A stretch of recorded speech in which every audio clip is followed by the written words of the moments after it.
আমার পরিচয়টা একটু দেই। আমি সোলাইমান সুখন, আমার ফার্স্ট পরিচয়।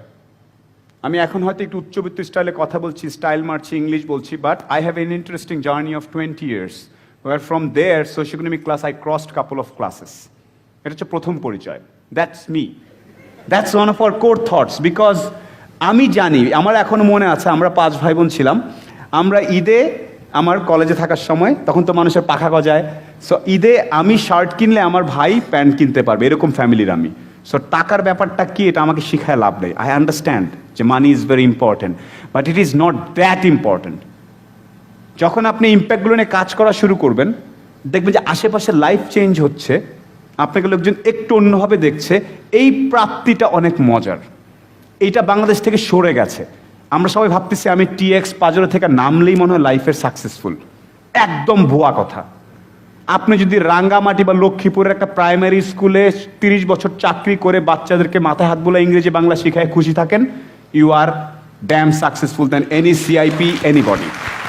আমাদেরকে সাকসেসের সংজ্ঞা শেখানো হচ্ছে যে আপনাকে সিআইপি হইতে হবে, সবচেয়ে হাইয়েস্ট ট্যাক্স দিতে হবে। নো, সাকসেসের সংজ্ঞা হচ্ছে আপনি যেখান দিয়ে হেঁটে যাবেন, বিনম্র একটা শ্রদ্ধা মানুষ আপনাকে দিবে। That's enough in your life. আর কিছু বেসিক স্কিল আছে, গ্লোবাল লেভেলে আসতে গেলে বেসিক স্কিল লাগবেই। আপনার বয়স 22, আপনাকে 3-4টা ল্যাঙ্গুয়েজ জানতে হবে। আপনার বয়স 21, আপনাকে কম্পিউটারের 4-5টা অপারেটিং সিস্টেমগুলো জানতেই হবে। এগুলো নিয়ে এখন কিছুই বলার নাই। কেমনে শিখবেন, কোত্থেকে শিখবেন আমি জানি না, এটা আপনার করতেই হবে। এটার জন্য কি করা যায়, কোথায় করা যায়, এটা আপনাকে করে নিতে হবে। আমার স্কুল শেখায় নাই, আমি তো ঢাকার বাইরে ছিলাম, আমি তো মফস্বলের, কিচ্ছু আসে যায় না। আমিও 22 বছর বয়স পর্যন্ত গাড়ির সিট বেল্ট কেমনে বাঁধে জানতাম না, সেটা বলে লাভ নেই। আমি জীবনে স্বপ্নেও দেখিনি আমি প্লেনে উঠতে পারবো। আজকাল চিন্তা করি প্লেনে কয়বার লাভ দেওয়া যায়। So anything can happen in your life. So ওইটা নিজেরটা নিজে খুঁজে বের করে নিতে হবে স্কিল। আমাকে কেউ এসে বলে নাই যে তুমি আইবিএতে যাচ্ছ পরীক্ষা দিতে, তোমার ইন্টারভিউতে কি হবে। আমাকে নিজেকেই চিন্তা করতেছে, এটা জিজ্ঞেস করলে এটা বলবো, আবার এটা জিজ্ঞেস করলে ওইটা বলবো। সো আমি মাঝে মাঝে বলি, পাগলের প্রলাপ বলে একটা কথা আছে না, বিড়বিড় করে একলা যারা কথা বলে, এই গ্রুপটাকে আমি অনেক পছন্দ করি। নিজের সাথে নিজে কথা বলে সিস্টেম সব ঠিকঠাক করে নিচ্ছে। আরেকজন আসবে আগামী মাসে, তার সাথে কথা বলে নিজের স্কিল বাড়াবার টাইম নেই। বাথরুমে বসে আছেন, এখন মনে হচ্ছে এখনই, দুটো কাজ একসাথেই করেন। To everybody in this room, Bangladesh পরিবর্তন করতে চান, পৃথিবী পরিবর্তন করতে চান, আগে নিজে কিছু স্কিল ডেভেলপ করেন, নাম্বার ডেভেলপ করেন। যেমন আজকে এখানে এসছে, এখান থেকে বুঝে ফেলতে হবে যে কোন লোগোটা ইম্পর্ট্যান্ট। অর্ধেক বুঝবেন না, ওটা নিয়ে গুগল করে ফাটায় ফেলেন, বুঝলাম না কেন। এই একটা জিনিস আমাকে লাইফ অনেক হেল্প করে। আমি কেন বুঝবো না, মানে এটা যদি অন্য কেউ বোঝে, আমি কেন বুঝতে পারবো না। আর কি বুঝতে হবে সেটা এবার বুঝতে হবে। মানে সরি, আমি কমপ্লেক্স করে ফেলছি। আমার দিকে আবারও তাকানে, এই স্টেজে এদিকে তাকালে অনেকগুলো এলিমেন্ট হবে, অ্যাটেনশন নষ্ট করবে। আমার নড়াচড়া, হাত, স্টাইল, আমি অনেকটা আলো নিয়ে নিব আপনার কাছ থেকে। যার মাথায় অ্যাকচুয়ালি ঘিলু আছে, সে আমার আলোটার বাইরে গিয়ে সাইড দিয়ে বাইপাস করে গিয়ে খুঁজে নেবে যে না, এইখানে অ্যাটেনশন দিতে হবে, চোখের মনিটা কোথায় ফেলতে হবে।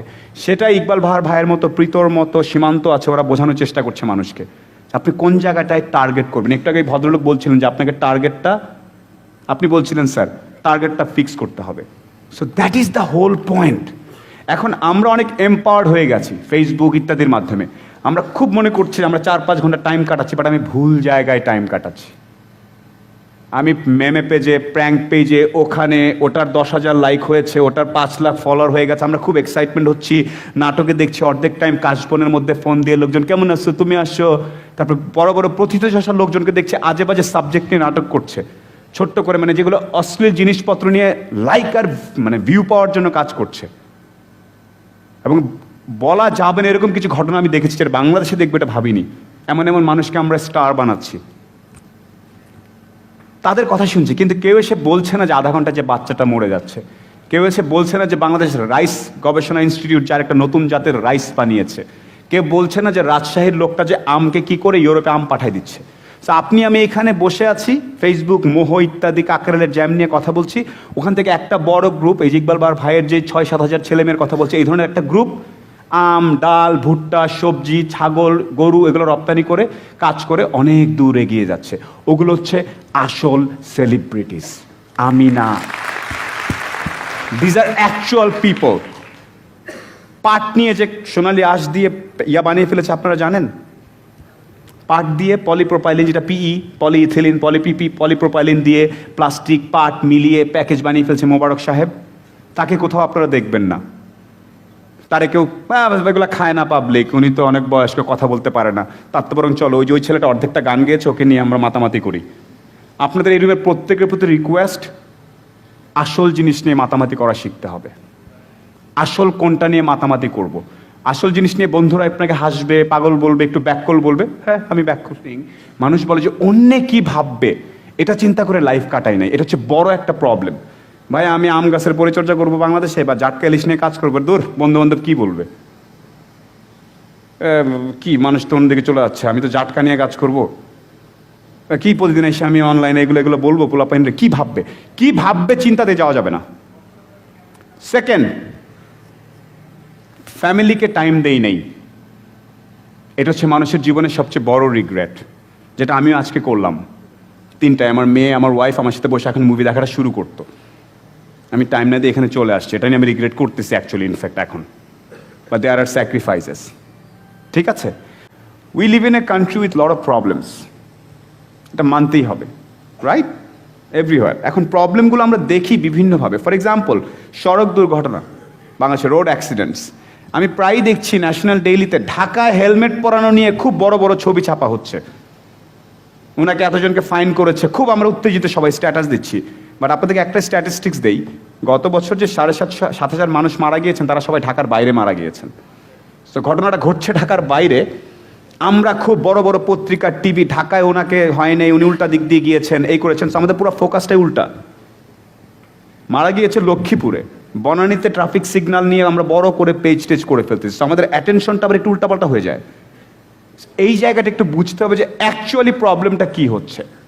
আপনি কি জানেন বাংলাদেশে প্রতি আধা ঘন্টায় একটা করে শিশু বাড়ির পাশের পুকুরে ডুবে মারা যায়? কত ভয়ানক প্রবলেম। ইকবাল বাহার ভাই বলার পরে আমি আশাতে কোনো একটা পরিবারের বাচ্চা মরে গেছে, মায়ের গলার যে পুতলিটা পরে আর ছেলে যে পুতলিটা পরে, ওটার মধ্যে কিছু প্রক্সিমিটি সেন্সর অ্যাড করবো, যাতে একটু দূরে গেলে মায়ে খায়, শখ খায়, টের পায় যে ওর বাচ্চা পানির কাছে চলে যাচ্ছে। Find something like that. Not Bashundhara থেকে কিভাবে গরম গরম পিৎজা ওখানে নিয়ে যাব ডেলিভারি, এবং ন্যাশনাল আইসিটি অ্যাওয়ার্ড পেয়ে যাব। রং। এগুলো আমি সিনিয়রদেরকে বলেছি। কিছুদিন আগে আমি পিএম অফিসে গিয়েছিলাম, আইসিটি মিনিস্টার, আমার যাদের সাথে দেখা হচ্ছে সবাইকে আমি এই কথাগুলো বলছি। আবার শুরুতে একটা কথা বলেছিলাম যে আমি ইনফ্লুয়েন্সার হতে চাচ্ছি আরও বেশি। আমি চাচ্ছি আমার আরও বেশি ফলোয়ার হোক, যাতে আমি রাইট কথাগুলো রাইট জায়গায় বলতে পারি। আমার দরকার বিভিন্ন শহরের রাস্তাগুলোকে বড় করা। কাকুলি থেকে হেলমেট পরলে ওটা নিয়ে আবেগী স্ট্যাটাস দিয়ে কিচ্ছু আসবে যাবে না। পৃথিবীর অনেক দেশে হেলমেটও পরে না, আমস্টারডামে হেলমেট পরতে হয় না। এমন কিছু করার দরকার নেই, যেটা অ্যাটেনশনটা কোথায় দিব সেটার কথা বলছি।